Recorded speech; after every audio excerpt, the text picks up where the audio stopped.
BA first year history paper 2 की इस कक्षा में आप सब विद्यार्थियों का स्वागत है। आज हम अलाउद्दीन खिलजी के बारे में अध्ययन करेंगे।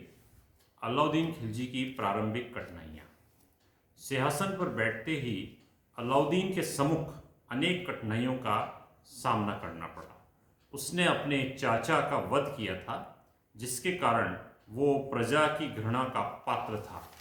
अनेक जलाली सरदार अर्थात जलालुद्दीन खिलजी के समर्थक अलाउद्दीन से असंतुष्ट थे।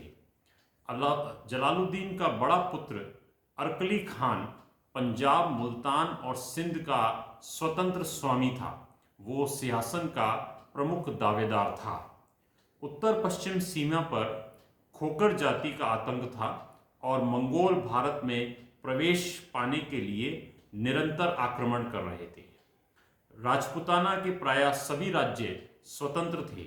बुंदेलखंड और मालवा में भी राजपूतों की शक्ति दृढ़ थी। इसके अलावा शासन को व्यवस्थित करना तथा सुल्तान के प्रति सम्मान और भय उत्पन्न करना भी अलाउद्दीन के लिए आवश्यक था। अलाउद्दीन के प्रारंभिक कार्य। अलाउद्दीन ने इन प्रारंभिक कठिनाइयों को दूर करने के लिए सिंहासन ग्रहण करने के बाद कुछ प्रमुख कार्य किए।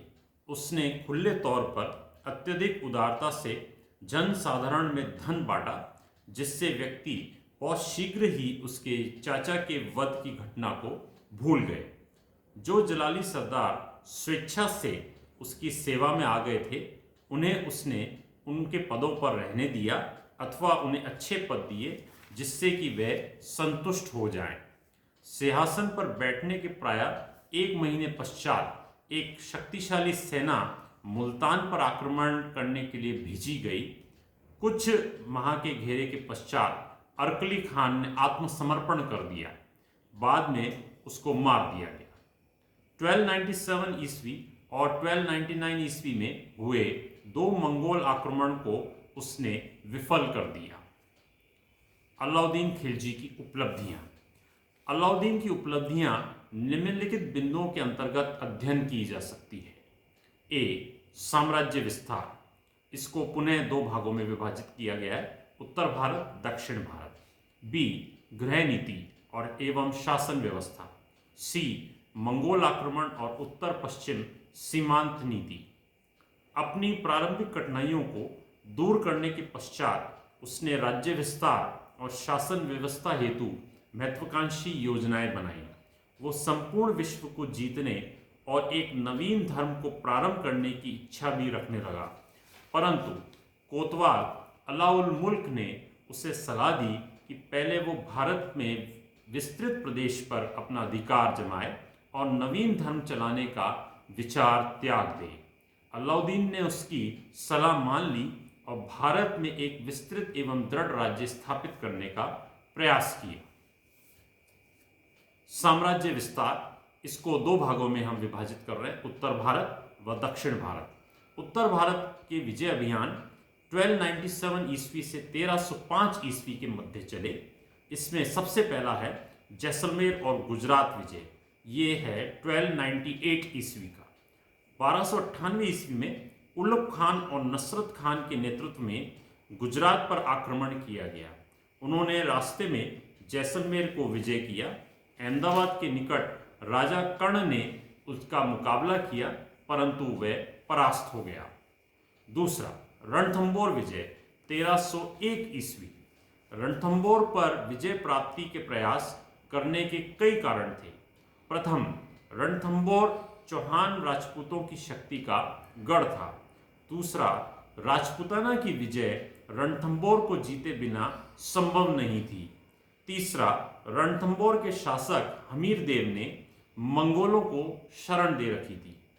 उलुग खान और नसरत खान को इस किले पर विजय प्राप्त करने के लिए भेजा गया, परंतु उनका आक्रमण सफल नहीं हुआ और नसरत खान मारा गया।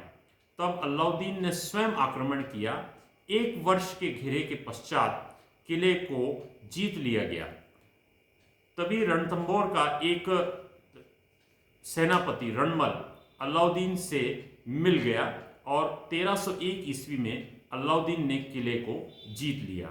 अलाउद्दीन ने रणमल और उसके सभी साथियों का वध करा दिया जो विश्वासघात करके उसके साथ मिल गए थे।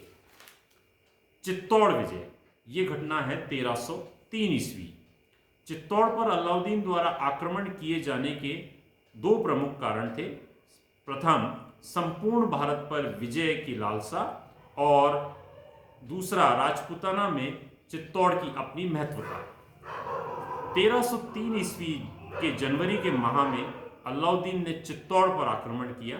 राणा रतन सिंह ने 7 महीने तक बहादुरी से अलाउद्दीन का मुकाबला किया, परंतु अंत में अगस्त 1303 ईस्वी में किले पर अलाउद्दीन का अधिकार हो गया। राजपूत स्त्रियों ने रानी पद्मिनी के साथ जौहर किया। राणा रतन सिंह या तो लड़ता हुआ मारा गया या फिर उसने आत्मसमर्पण कर दिया। चित्तौड़ का नाम बदलकर खिजराबाद रख दिया गया। अलाउद्दीन की मृत्यु के पश्चात चित्तौड़ स्वतंत्र हो गया। धन्यवाद विद्यार्थियों।